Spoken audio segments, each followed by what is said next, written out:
Thank you. And it's really lovely to be with you all tonight. I've been looking forward to this. I do need to begin with a bit of an apology. I'm getting over a cold. I'm better, but it may be that I'll get a bit croaky towards the end of the lecture. I know you'll forgive me if that happens, and I've got a glass of water to hand, so I hope my voice will hold out.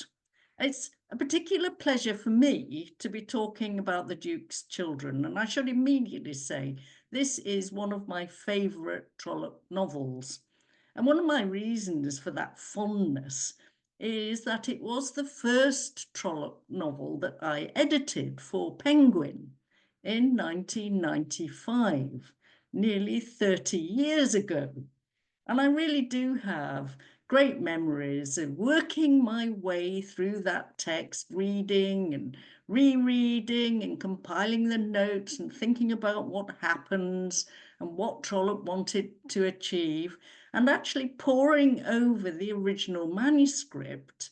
I couldn't afford to go over to the States at that time, but the Beinecker, the rare book and manuscript library, which of course houses that manuscript, sent me over from Yale a microfilm. I don't know whether any of you remember working with microfilms. You had to kind of wind them on. But I still got it, actually.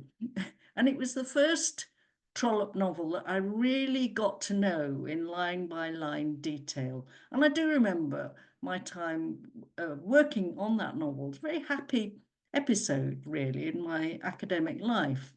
I thought then, and I still think, that The Duke's Children is a text that repays that level of detailed scrutiny. I would always argue that it is one of the most accomplished and thought-provoking of Trollope's work. Of course, it came late in his career, the last of the series of Palliser novels, insofar as those 6 novels really can be called a series. He began it in 1876, and I think it matters that it began immediately after the completion of his autobiography. I think that is one of the reasons for its air of retrospection, perhaps even sometimes of elegy. He's thinking back over the course of his life, and he's thinking about what it means to be old. But it's not, I would argue anyway, it's not a melancholy piece of work. It does look back, but it also looks forward, and it acknowledges the energies of the future, while also recognizing the losses that will always accompany gain. It seems to me a wise novel, to use a word not much favoured in the world of literary criticism, but there we are. It's a wise novel, and it's also a very entertaining novel with a brisk narrative pace. Now, as you will all know, the pace is somewhat brisker as it was originally published than when Trollope first wrote it. You've been reading the longer, uncut version of The Duke's Children, now, of course, published in the excellent World Classics edition, edited by Stephen Amani, which replaces, again, a very good edition edited by Catherine Mullin and Francis Gorman, which has a terrific introduction, actually. But Stephen's edition, also a very good introduction, does give you that first version. And I know that Stephen has spoken to you about the textual issues around the 2 versions of the novel and the circumstances in which the changes were made. But I will just very briefly go back to what seem to me the most important things to bear in mind about the 2 versions as we discuss the novel. The very fact that Trollope was prepared to abbreviate at all reflects his understanding that he was approaching the closing stages of his career. He could no longer sell the novel at the kind of high price that he'd been able to command when he was at the peak of his reputation. He could only sell it to Charles Dickens Jr. The older Charles Dickens, of course, had gone. If he agreed to cut 65,000 words, that's a lot of words. It's around 22% of the total. So, having pored over both the cut and the uncut versions of the novel all those years ago, the first thing I would comment on is, I think, the truly extraordinary skill with which Trollope set about his editorial task. Most of the cuts consist of words or phrases or sentences that don't directly contribute to the book's action. And to be honest, I really don't think the novel loses very much from their excision, and there are things that it gains. But there are some more substantial changes. I think the most significant ones are the dropping of the part that Alice Vavasor, now of course Mrs. Grey, was to have played as the friend of the Duke. I think that does have the effect of emphasising the Duke's isolation at the beginning of the novel after the death of Glencora. But the second point I'd single out, and we'll come back to this, is that Frank Tregear, is much more critically presented in the early manuscript. Tregear is seen to be averse to work. This is the reason that he chooses not to qualify as a barrister. And a reluctance to work is always a very bad sign in Trollope's young men. He likes the life of a gentleman, doesn't like the idea of being a gentleman without money. And so marriage to the very wealthy Lady Mary, which would of course solve all his financial problems, is a convenient option.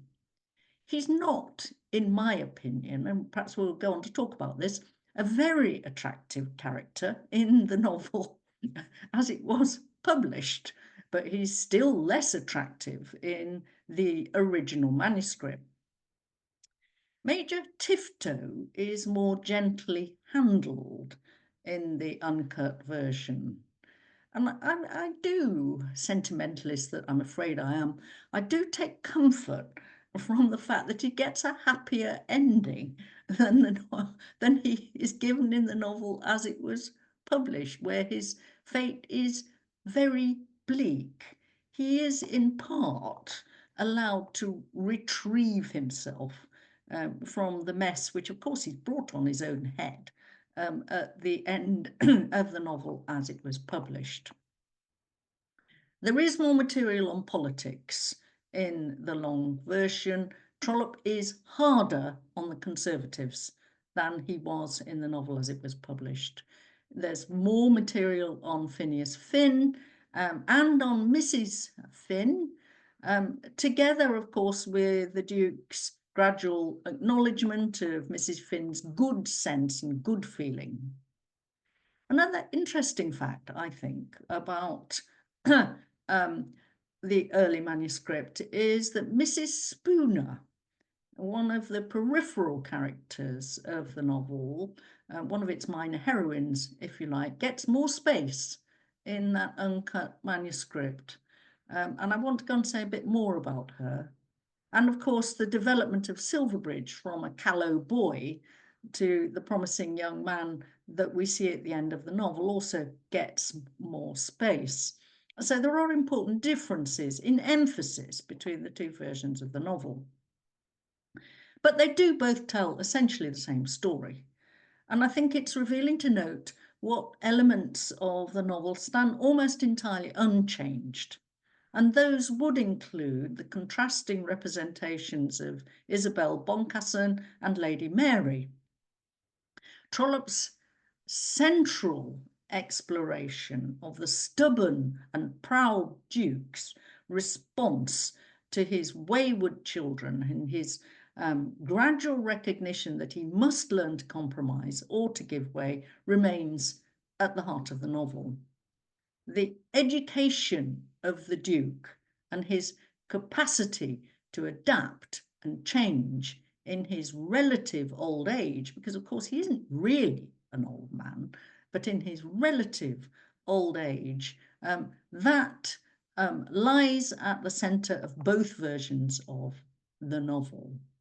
And as ever in Trollope's fiction, there is some element of autobiography here. The Duke, having been Prime Minister, has to concede that a demotion is inevitable, perhaps desirable, and he ends the novel as President of Council, still a prominent role, but not at the same level of success and influence that he'd enjoyed in his earlier life.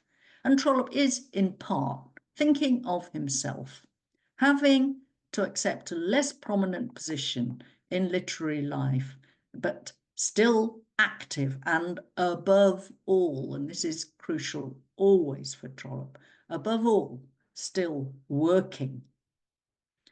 And the Duke's frustrations with his two wayward sons are, in part, a reflection of the difficulties he'd experienced with his own two boys, Henry and Fred, who had turned out not to be all that willing to follow his example of disciplined labour as a path to success, though Trollope, like the Duke, doesn't really waver in his affection for them, despite some occasional moments of exasperation and disappointment. The prominent part that women play in this novel also reflects Trollope's own changing views of the family and of society as he grew older. Killing off Glencora before the action of the novel begins was a bold move, a risky move, really, on Trollope's part, given that she had been one of the most popular and vivid of the cast of characters in his Palliser novels. But her presence, or rather her absence, haunts the novel. It emphasises the needy isolation that makes the Duke vulnerable. He was helpless and knew himself to be helpless. The woman that he'd always loved, but had also thought to be something of a burden, or perhaps occasionally a source of irritation, that woman had in fact been essential to his capacity to function in both personal and public terms. He's hardly able to cope without her. And yet she continues to challenge him, because it quickly emerges in the early part of the novel that she'd encouraged his daughter's rash attachment to Frank Tregear, who's handsome and confident, but not wealthy and not an aristocrat, and is in fact someone whom the Duke neither likes nor trusts. Like Adolphus Crosby in The Small House at Allington, he's described as an Apollo, which is not an encouraging sign, for Apollo was never a reliable god. Trollope implies that the Duke might not be entirely mistaken in his suspicions, but whether he is or not is beside the point. Just as he was not able to impose his values on his wife, who was nevertheless essential to his well-being, so too he is unable to control his daughter, who is also essential to his life. Lessons need to be learned. The Duke had underestimated his daughter. That he was fond of her is not in question, but he'd seen her really as little more than a biddable and decorative appendage to his noble family. It had never occurred to him that she might resist and rebel his wishes. Lady Mary, though she lacks some of the lively wit of Trollope's array of attractive young women. Nevertheless, she joins a long list of girls who turn out to have a will of steel. Girls who are impervious to their elders' attempts to change their opinion or their behaviour. Lily Dale, of course, is such a woman, as is Lady Anna in the novel of that name. But the list is a long one. You could all add to it. Women's power of action in the public sphere is constrained, but that does not mean that they're helpless. They show themselves over and over again in Trollope's fiction, capable of asserting themselves and of making their own way in the world. And in fact, they are very often firmer of purpose than their male counterparts. But there are limits to their scope for autonomy. One of the most interesting and complex characters in The Duke's Children is Lady Mabel Grex. And of course, ultimately, her fate is seen to be tragic. Mabel, for different reasons, might, like Lady Mary, be seen as part of a larger group of female characters. She has sold her emotional integrity in order to secure her place in the world, her income, and her social status. Caroline Waddington in The Bertrams is a point of comparison, though there are others. And this is, in Trollope's eyes, an error from which recovery is rarely, if ever, possible. Mabel had committed herself to Frank Tregear and had agreed to separate herself from him because neither she nor Frank has money. Frank, characteristically, soon recovers and successfully courts Lady Mary.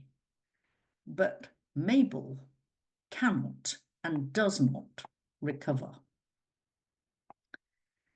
Mabel's attempt to win Silverbridge's affection and become the next Duchess of Omnium fails for interesting reasons. She is sophisticated and worldly, while Silverbridge is, certainly at the beginning of the novel, anything but. She simply cannot see Silverbridge, naive and uncertain throughout most of the novel, as her equal, still less her superior, and Silverbridge knows this to be the case. And this is fatal to any spark of sexual attraction between the pair. In Mabel's eyes, Silverbridge is a boy and not a man. Again, I think there's an interesting point of comparison with Lily Dale here and her inability to accept Johnny Eames, though, of course, the characters in question are all very different. But there is something of a repeating pattern there. Nevertheless, Mabel pursues Silverbridge and might indeed have secured him as a husband at an early point in their association. The fact that she draws back is presented as a point in her favour, though it is also her undoing. But, and here's the point, what alternative did she have? Trollope had been growing increasingly uneasy about the position of young women who are compelled to try to make a living by selling themselves on the marriage market. And in The Duke's Children, he is explicit about what that market might mean for a woman like Mabel, unusually explicit. I don't doubt that you'll all remember her conversation with Silverbridge. This is Mabel, we are dreadfully restricted. If you like champagne, you can have a bucketful. I'm obliged to pretend that I only want a very little. You can bet thousands I must confine myself to gloves. You can flirt with any woman you please. I must wait till somebody comes and put up with it if nobody does come. Silverbridge responds, plenty come, no doubt. But I want to pick and choose. A man turns the girls over one after another, as one does the papers when one is fitting up a room, or rolls them out as one rolls out the carpets. A very careful young man, like Lord Popplecourt, might reject a young woman because her hair doesn't suit the colour of his furniture. The point that Mabel's making here, Trollope's making on her behalf, she isn't in charge of her own destiny in the way that Silverbridge is. Her fortune and her future is decided for her, not least by the feckless behaviour of the men in her family who squander their money and hers. And Trollope's divided about her fate. She is, after all, a conservative, which is never a good thing in his eyes, and she is motivated to reject Frank and pursue Silverbridge for the wrong reasons. But his depiction of her plight and the waste of her life and her potential is one of the most deeply felt and powerful features of the story. One of the things I would argue that makes it feel like quite a modern novel. This is a novel that thinks about age. One of the most surprising and interesting reasons for Mabel's defeat is that she is, Trollope tells us, an old woman, despite the fact that she's, only 22. She's the product of an exhausted culture, a blasé, used-up way of life of which Lady Mabel was conscious herself, as we are very clearly shown in the cynical and self-interested behaviour of her father and brother, and in the dilapidated condition of Grex, the very depressing family seat up there in the north. It's easy to think of Trollope, and some do think of Trollope in these terms, easy to think of him as a defender of the embedded class system of Britain. To some extent, that's true, but he is no fan of the British aristocracy, as we see in novel after novel, their irresponsibility, their casual wastefulness, the sense of entitlement in the entitled. Mabel is not immune from those faults, although she is also their victim. And here, it's worth thinking about Trollope's readership, the people he was writing for. They were, by and large, the increasingly prosperous and aspirational British middle classes, moving up the social scale as a consequence of commercial or industrial success, rather than inherited privilege, as of course Trollope had done himself. They shared Trollope's solid respect for the values of gentility, the values that lay behind the social identity of a lady or a gentleman, but they were not inclined to defer to the aristocracy, and neither was Trollope. Plantagenet Palliser, the Duke of Omnium, is, of course, an exception to this pattern. But then he is a very exceptional aristocrat, not typical of his social class, with his devotion to hard work, his austere way of life, and his liberal political position. Readers had been asked to observe his development throughout the Palliser novels until he had become, as close as Trollope ever gets, to a fictional ideal. But he, like Mabel, has begun to grow old, though, unlike Mabel, he's still capable of change and of growth. His liberalism means that he concedes the necessity and desirability of a slightly more egalitarian approach to social issues than perhaps his fellow grandees might wish to concede. He blithely assures Isabel Boncassen that there is no greater mistake than to suppose that inferiority of birth is a barrier to success in this country. But when it comes to his own family, this principle is challenged. He cannot accept that his only daughter has chosen to marry out of her class, nor can he accept that Silverbridge is bent on marrying a woman who is not only not an aristocrat, but an American, and an American whose grandfather was a day labourer.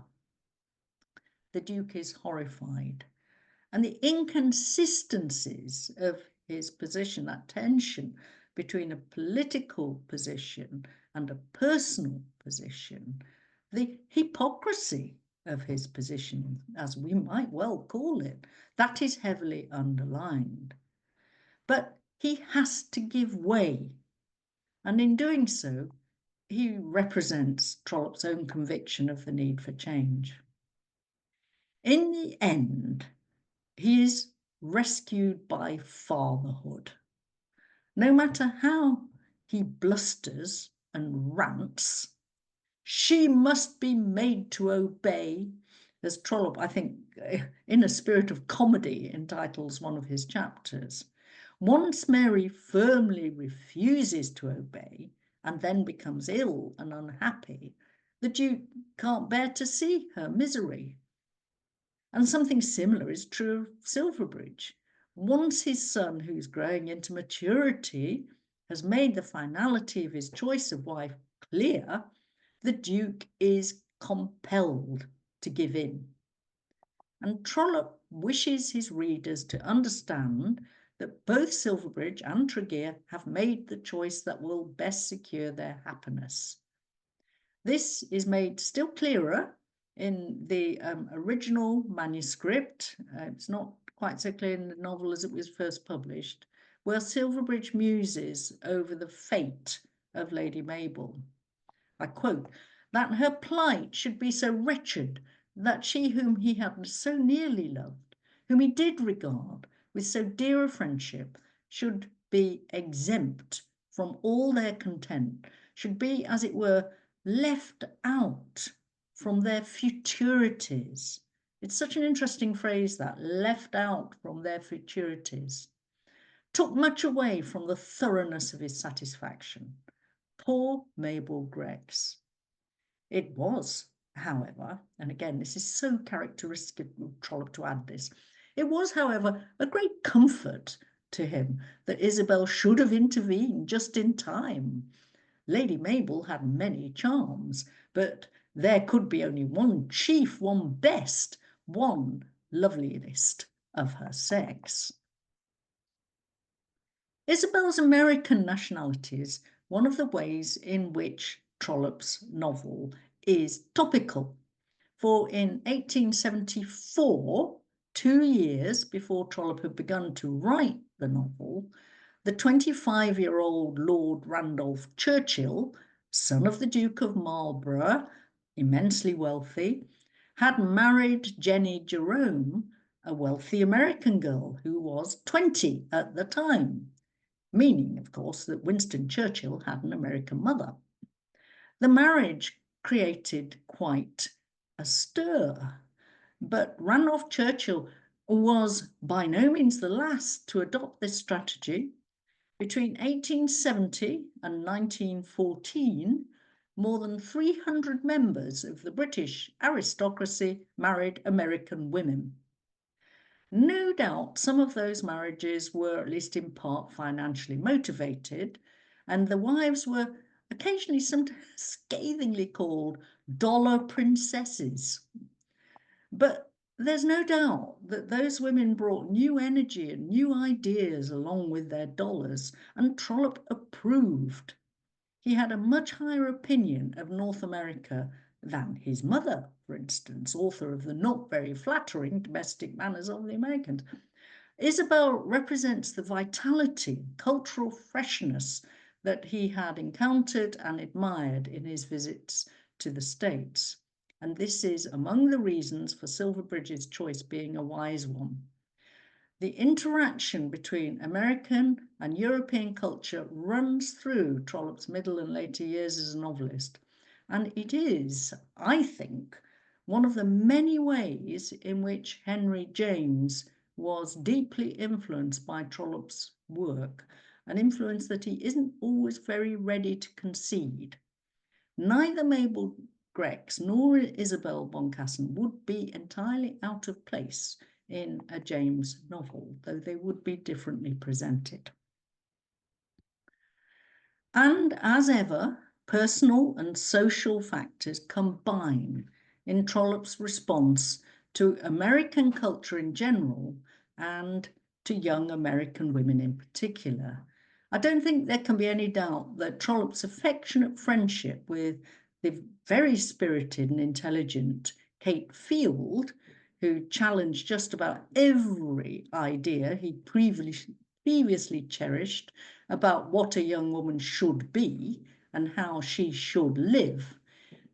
Kate is among that encounter with Kate, among the experiences which shaped Trollope's views of America and of a woman's potential.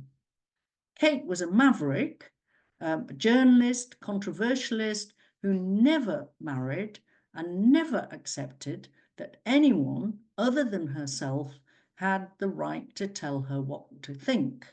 Certainly Trollope didn't have that right, and Trollope was impressed. Whether or not he loved her is, I think, really impossible to say, but he certainly admired her. And there are certainly recognizable elements of Kate in Isabel. But Isabel is not Kate. Kate had always refused to marry. In fact, she died unmarried, which of course Isabel does not. And in spite of her American spirit, Isabel is impressed by the grandeur and history of Silverbridge's family. She confides in Mary, telling her that he is my hero and not the less so because there is none higher than he among the nobles of the greatest land under the sun. So much for Isabel's American egalitarianism. Other characters in the novel challenge social assumptions in different ways.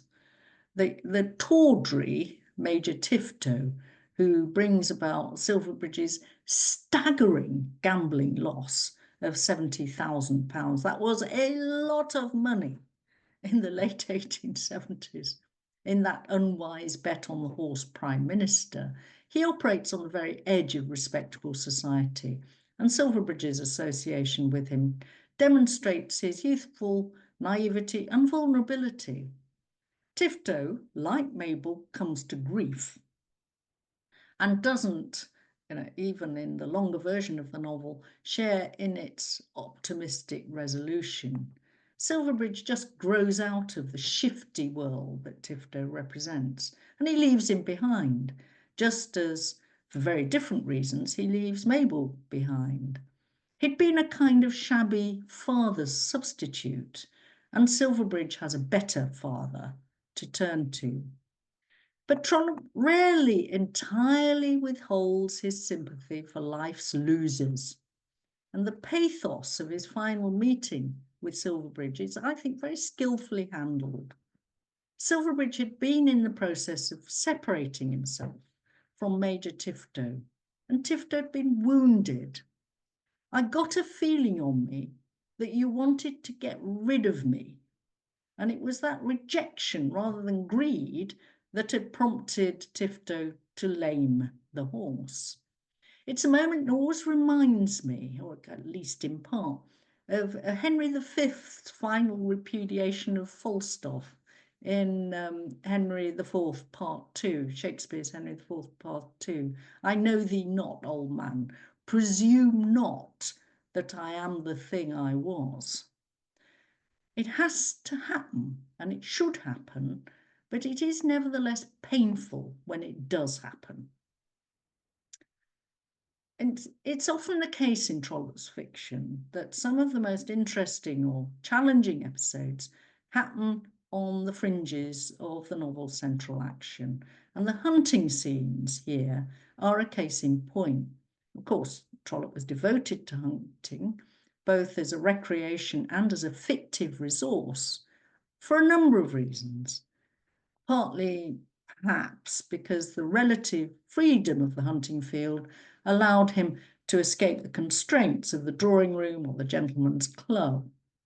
But it's not a coincidence that it is Silverbridge who brings Tregear down while they are hunting, without, of course, intending to, nor that it is Tregear's injured condition rather than his kind of manly, frankly, cockiness, his habitual self-assurance, let me put it that way, that finally clinches the confirmation of his engagement to Lady Mary.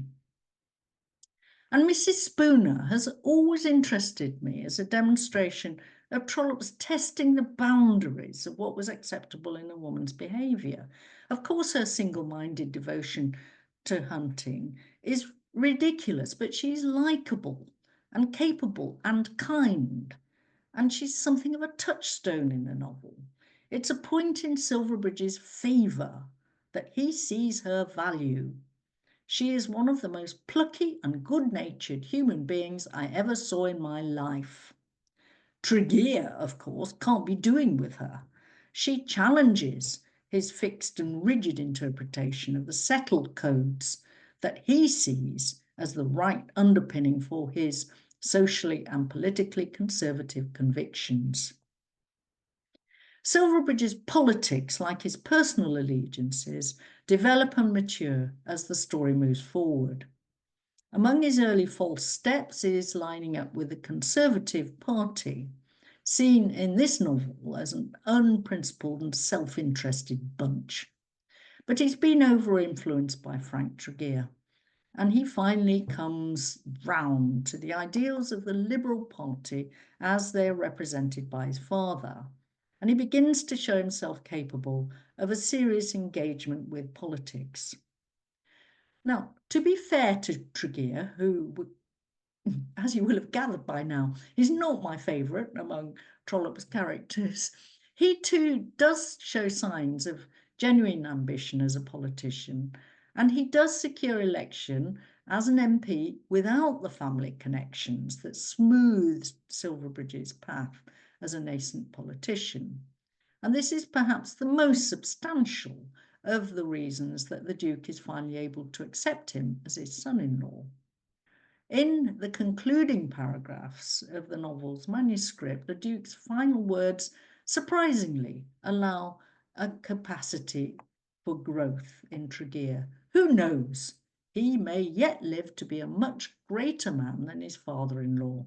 I'm certainly very glad that he has a seat in Parliament.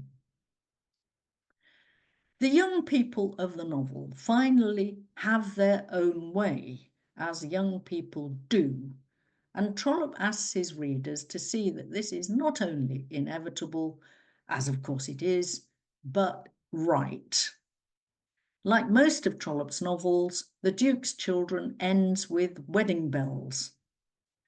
And it's a tribute to Trollope's generosity, I think, and humanity, that the defeat of the Duke, which is what that is represented in such an optimistic light. But there is a kind of lingering sadness, along with a good deal of comedy, in Trollope's account of the Duke's furiously indignant resistance to the events that had followed the death of his wife, and in his final acceptance of defeat. As he stood there on the altar steps, giving his daughter to that new son, and looking first at his girl and then at his married son, he was reminding himself of all that he had suffered. The Duke is a fortunate man, but he too has his share of pathos.